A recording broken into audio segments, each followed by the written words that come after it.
Hello बच्चों, welcome back to DP sir classes. आज की क्लास में हम आपको बैंक रिकन्सिलिएशन स्टेटमेंट का ओवरड्राफ्ट वाला क्वेश्चन करवाएंगे। पिछली दो वीडियो में हमने बैंक रिकन्सिलिएशन के ऐसे क्वेश्चन करे हैं जिसमें कैश बुक का पॉजिटिव बैलेंस दे रखा हो, यानी कि डेबिट बैलेंस दे रखा हो। आज की क्लास में हम एक ऐसा क्वेश्चन करेंगे जिसमें कैश बुक का क्रेडिट बैलेंस दे रखा हो, जिसे हम कहते हैं ओवरड्राफ्ट बैलेंस, यानी कि नेगेटिव बैलेंस दे रखा हो। तो ऐसा क्वेश्चन आज की क्लास में हम करने वाले हैं। तो चलिए करते हैं क्वेश्चन को। ये क्वेश्चन आपका डी.के. गोयल का क्वेश्चन नंबर 6 है, जिसमें क्रेडिट बैलेंस दे रखा है आपको कैश बुक का।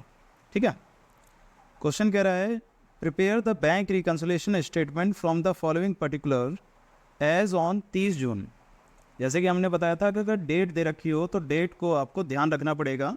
तो यहाँ पर जो डेट दे रखी है आपको 30 जून की डेट दे रखी है, तो हम यहाँ पर लिख लेते हैं 30 जून 2010 की डेट आपको दे रखी है।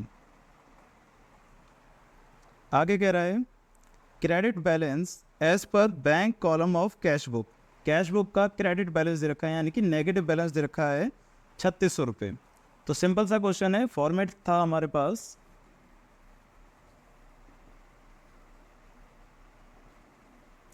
एक तरफ हमारे पास प्लस होता है और एक तरफ हमारे पास माइनस होता है। Particular,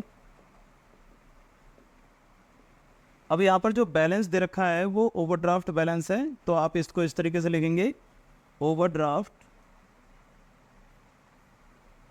as per cash book. और कौन सा बैलेंस? Credit balance.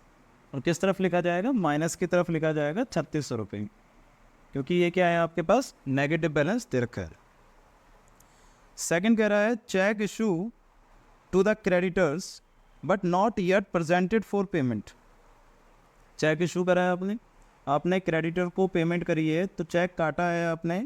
तो जब चेक काटा होगा तो कैश बुक में आपने क्या कर दिया होगा? उसे माइनस कर दिया होगा, बट प्रेजेंटेड नहीं हुआ अभी तक पेमेंट के लिए, यानी कि बैंक में वो अभी तक प्रेजेंट नहीं हुआ, तो बैंक में अभी तक वो माइनस नहीं हुआ। तो इसका मतलब ये है कि आपने कैश बुक में तो उस चीज़ को कम कर दिया, बट पासबुक में वो कम नहीं है। तो दोनों को बराबर करने के लिए अभी भी हमारे पास कैश बुक है, तो कैश बुक को आप इंक्रीज़ कर दोगे। तो कैश बुक को कर दिया जाएगा इंक्रीज़ कितने रुपए से? 720 रुपये से। तो यहाँ पर ऐड और यहाँ पर लेस। तो यहाँ पर ऐड करना है check issued but not presented. ठीक है, कितने रुपए से? 720 रुपये से ऐड करना है, तो प्लस वाले कॉलम में हम लिखेंगे। नेक्स्ट कह रहा है cheque deposit into bank for collection but not collected by bank up to this time. आपने चेक डिपॉजिट कराया, तो आपने क्या करा होगा? कैश बुक में उसको इंक्रीज़ कर दिया होगा, बट वो पासबुक में इंक्रीज़ नहीं हुआ। तो कैश बुक में इंक्रीज़ हो चुका, पासबुक में इंक्रीज़ नहीं हुआ, तो कैश बुक को भी क्या कर दोगे आप? कम। ठीक है, कैश बुक आपकी हो जाएगी कम। Cheque deposit but not clear. आपने चेक डिपॉजिट कराया बट वो क्लियर नहीं हुआ, कितने रुपए से? 1540 रुपये से, तो ये माइनस में आएगा। ठीक है, next bank charges charge by bank. Bank ने बैंक चार्जेस लगाए हैं, तो बैंक ने जब बैंक चार्जेस लगाए होंगे तो पासबुक क्या कर दी होगी? ये पासबुक है हमारे पास और ये कैश बुक है, तो पासबुक को क्या कर दिया होगा? कम, बैंक चार्जेस की वजह से। अब कैश बुक क्या है? ज़्यादा है। दोनों को बराबर करने के लिए आप कैश बुक को क्या कर दोगे? कम कर दोगे। ठीक है ना, कैश बुक क्या हो जाएगी आपकी? कम। बैंक चार्जेस कितने रुपए से? 20 रुपये से आपने ये कम कर दिया। नेक्स्ट कह रहा है interest on overdraft charge by bank. अब देखिए ओवरड्राफ्ट क्या था हमारे पास? ओवरड्राफ्ट का मतलब होता है नेगेटिव बैलेंस। ओवरड्राफ्ट का मतलब क्या होता है? Negative balance. नेगेटिव बैलेंस का मतलब क्या है कि आपने बैंक में ज़्यादा पैसे विड्रॉ कर लिए, एक तरह से लोन ले लिया आपने बैंक से, तो वो आपका पैसा क्या चला गया? नेगेटिव में चला गया। तो उस नेगेटिव अमाउंट को हम कहते हैं ओवरड्राफ्ट, है ना। बैंक हमें एक फैसिलिटी देता है कि आप जितनी लिमिट है उससे ज़्यादा आप विड्रॉ कर सकते हो, ठीक है।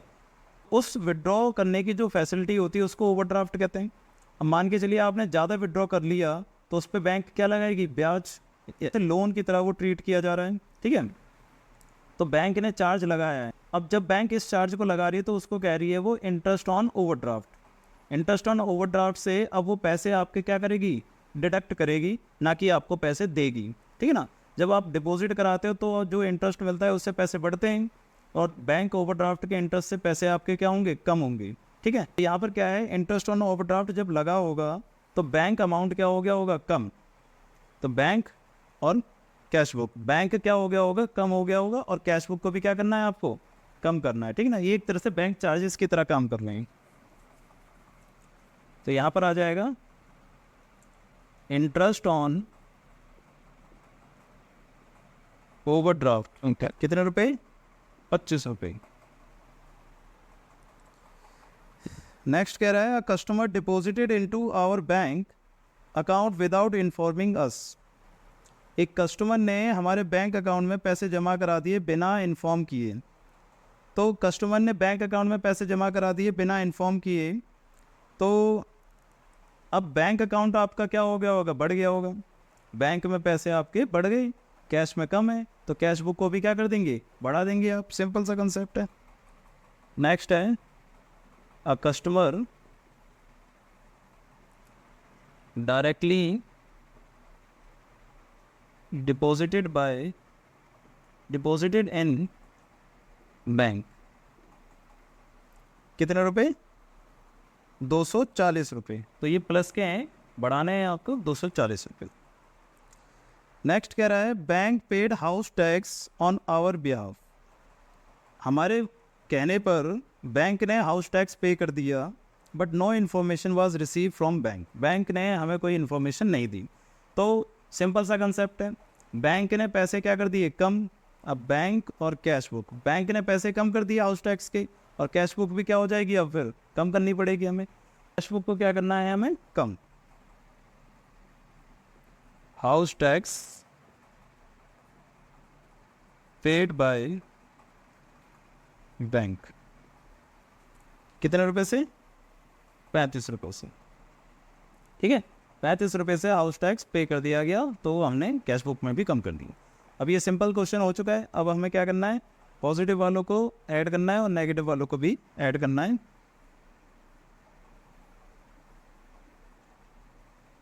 तो पॉजिटिव में कितना आ जाएगा आपके पास, ऐड करते हैं, 720 प्लस 240, तो ये हो गया आपका 960। और इस तरफ का कितना आ जाएगा, सबसे पहला है 3600, फिर 1540, 20 रुपये, 25 रुपये और 35 रुपये, तो ये आ गया 5220 रुपये। अब सिंपल सा कंसेप्ट है, 5220, नेगेटिव बैलेंस आपका ज़्यादा है और पॉजिटिव बैलेंस आपका कम है, तो जो आंसर आएगा वो नेगेटिव में आएगा। 5220 में से आप 960 रुपये माइनस कर देंगे, तो ये आएगा 4260 रुपये। तो ये जो 4260 है, ये आपका कैसा बैलेंस आया है, नेगेटिव बैलेंस आया है ना, ये नेगेटिव बैलेंस है। अब कैश बुक को करते करते जो बैलेंस आता है वो होता है पासबुक का।